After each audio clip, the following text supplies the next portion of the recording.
Welcome back to Desoto Speedway in Bradenton, Florida, where we're running the RC Cola 200 for the Hooters Cup late models, 33 laps on the board. Let's take a look. As we're under caution, let's take a look at the replay.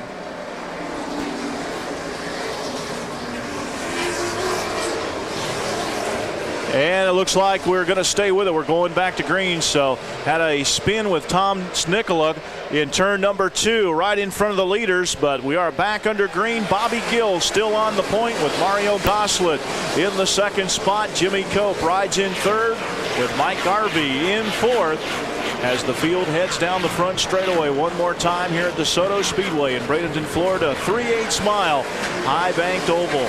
Turns are banked at 14 degrees, and here we see Mike Garvey rubbing some sheet metal with Mr. Excitement, Jimmy Cope. And Jimmy Cope, he likes to rub sheet metal here at DeSoto, Mark. Yeah, but I don't think he's used to being it coming from behind him. He's usually doing it himself. And one driver that I know swaps some paint with Jimmy Cope through the years is a driver that's very familiar with DeSoto Speedway. And joining us in the booth is Daniel Keene, who we talked about earlier. Daniel, good to see you up and around, and hope to see you back on the track soon. Yeah, the doctor, we was talking to the doctor, and he's hoping maybe in 2 or 3 more months that I'll be able to get back out here with everybody. Well, as we watch the race, we're watching this battle with Mike Garvey and Jimmy Cope. And Garvey moves underneath Cope down the back straightaway to take over the third spot. And you've got a lot of laps around this speedway. You won the Seafest 100 here through the years. You've won some all-pro races here and run with that series. It looks like Jimmy Cope may be having some problems with that car. Is now Daryl Shelnut moving up to challenge him. Yeah, this track, I tell you, this is an excellent racetrack. The new pavement and everything they put on the track, but looks like to me Jimmy might be getting a little bit loose, so we'll have to watch out how things go later on in the race. Looks like Daryl might be helping him get loose a little bit there. Daryl's working on him pretty heavy. Daryl Shelnut looks to the inside as he tries to move underneath Jimmy Cope. This is your battle for the fourth position as Mike Garvey has brought the 91 car up into third. And right there knocking on the door is the 12 car, Steve Christian. So, Daniel, you've been racing with these guys early in the year, and you got to be impressed with a guy like Steve Christian, a rookie. He's been getting better and better every race. Oh, we sure are. I tell you what, all these guys have got so good out here. They're tough, man. You know, I was talking to Mike Garvey today. He says he just can't believe the competition we got in his Hooters division.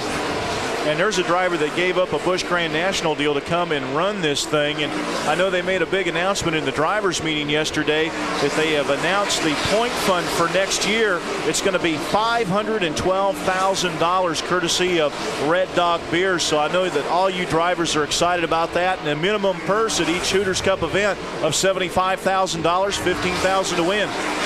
Oh, yeah, that's right. It's unbelievable. We've all waited for these short track, you know, to get somebody who can pay these short track guys to afford to race, and looks like we got a division that can do it. Now we're looking at Dave Fletcher in car number 75. I know you've run with him for a lot of years. We're looking at twin 75s. The black 75, Dave Fletcher, Russell Bearden in the red 75. They're out there battling for position, and Fletcher, no stranger to this racetrack either. No, I tell you, Fletcher's taught me and taught a lot of people out here about driving and stuff.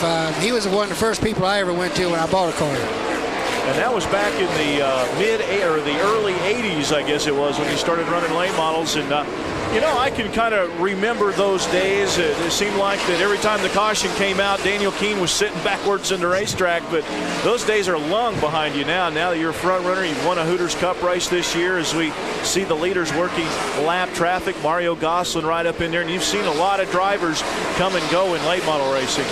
Yes, I have. And I tell you what, I've met a lot of good people in this racing division. So that's the reason I was so glad to get back tonight, see everybody again. It's been like I haven't seen my friends in a long time.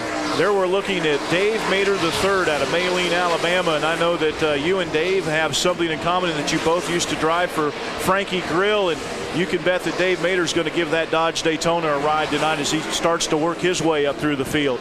Yeah, I tell you what, I think they really picked a good driver to take the car and try to keep the points up on this car, because I tell you, Buddy and them just had some bad luck. I've never seen people have the bad luck that Buddy and Dick's had this year.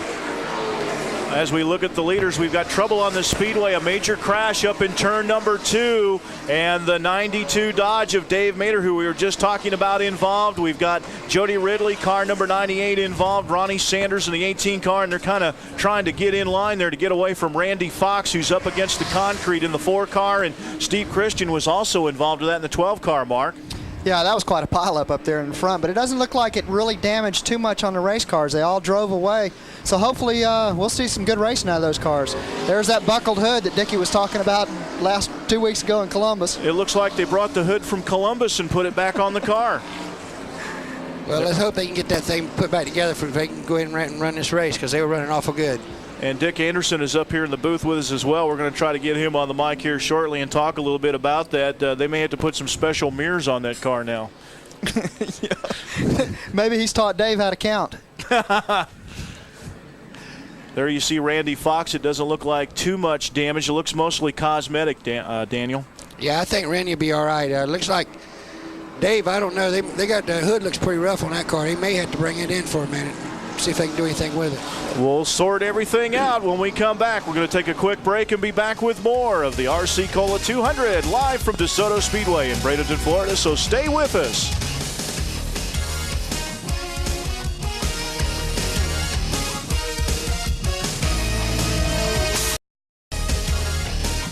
Welcome back to Desoto Speedway in Bradenton, Florida, the RC Cola 200. We're under caution, and Daniel Keene has been up here joining us. And Daniel, we appreciate you taking time out joining us tonight, and we hope to see you back on the racetrack real soon. What's the prognosis? I really believe in about 3 months, or the start of the new year, the Hooters thing, we're going to be there again, and hope to have a good year next year. Well, we look forward to seeing you back out on that racetrack, Daniel Keene. And we're going to have our second driver swap of the night right up here in the booth as we're going to get Dick Anderson on the headset here. And he's going to talk a little bit about this 92 car. Dave Mader involved in a multi-car crash up in turn number 2. And Dave Mader III out of Maline, Alabama, making the driver swap with Dick Anderson earlier. And we're going to get Dick over here on the microphone and talk a little bit about this car and what kind of shape it's in. And Dick's probably getting about the best view that he can get of the car by watching our monitor here in the broadcast booth. And Dick, first of all, how are you feeling? Well, I'm feeling a little rough right now, Roby. With 11 broken ribs, you're not expected to feel good, I guess. You look very happy to get out of that race car. Very happy to get out of the car, but I'm very sad to see what's happening on the racetrack. The car was involved in a crash there. I don't know whether he went a lap down or not, but the whole thing was try to finish this the best way we can, so all we can do is give it 100% effort and live with the results from there. Dick, looking at the race car now, the hood looks a lot like it did up at Columbus where you won the race, but you had to count down the front straightaway because you couldn't see the corner. Well, I really feel sorry for him out there right now because it was pretty scary driving that thing up at Columbus, not being able to see the corner coming up, but we ended up pulling off the win by sheer luck, I think. But now, looking at the car and the way the hood is now, do you think Dave can see over the top of it? I really don't think so, because that's about exactly the way it looked up in Columbus for me. So he looked like he was running through the field pretty good, and we were talking earlier that you set the car up for Dave tonight. Yeah, he was doing a fine job. Dave's a real good racer, and that's the reason we picked him. And he was coming up through the field real good, and he got up there, I don't know, about 10th or 12th place or something like that. And looked like he decided to ride it out a little while, and then that wreck happened in front of him, and it couldn't be avoided. He just actually stopped for the wreck and got bumped around there a little bit.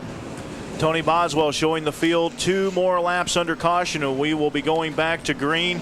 There are 69 laps on the board, so we'll be completing 70 laps when they come by next time around. And Dick, that's about 30 laps away from that mandatory pit stop. And you think Dave's just going to try to hang on to the car now until we can get to the halfway point so they can fix that hood?